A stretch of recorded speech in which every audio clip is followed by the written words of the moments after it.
Risk approach is the default reaction to adversity. Risk approach is someone's automatic response or reaction to conflict, difficulty, and challenge. So we've used risk approach from a positive psychology standpoint. People with higher risk approach have a greater capacity to deal with conflict, difficulty, or challenges in a more head-on, constructive, effective, and thought-out way. So it's not thrill-seeking, it's not bullying, it's not aggressive in its optimal range. When it's excessive, risk approach can be difficult, and it can be aggression, it can be challenging, it can be bullying, it can be thrill-seeking for its own sake, which is one of the downsides, and one of the things to look for and think about.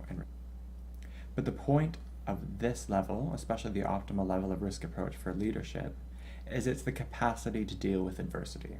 People with higher risk approach are more likely to have that difficult conversation. So in a leadership position, if someone has a performance issue, they'll deal with it. They'll talk about it. And they have the capacity to do it in a way that approaches the problem, that addresses the problem, that is meant to deal with the problem, but can be done in a constructive way. It's not confronting someone for dominance or for aggression or for appearance or to humiliate someone else. It is dealing with a problem in the most constructive and the most effective way to resolve it. Because one of the biggest challenges in any workplace, in any business, in almost any situation, is that if you ignore a problem, it gets bigger. If you won't deal with it, if you let it get out of control, it will become a bigger problem. And the longer even the most minor problem is left, the bigger it becomes. And so this is why, especially in a leadership position, risk approach is important.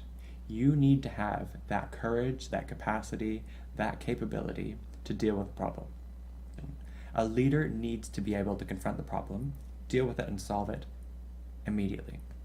Because that's part of the job description. There's always going to be problems. But dealing with it, sorting it out, and solving the problem before it gets too big to deal with is what a leader needs to do. A good leader has the capacity, has the courage, has the ability to approach risk in a way that it heads off problems before they become serious problems. And if they are serious problems, they will be dealt with. So a manager or leader, and the more senior level of leadership, the more they need to be able to deal with risk and conflict in an effective and appropriate and constructive way. Risk approach in itself is not enough.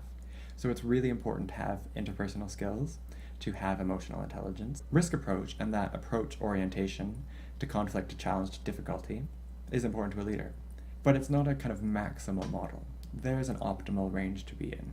If you're in a position, like a leadership position, where you are the ultimate end to accountability, you need to be able to deal with those risks. You need to be able to approach that conflict, but you can't do it too aggressively. And if it goes too far, it can be incredibly destructive. So there is an optimal range. More is not always better.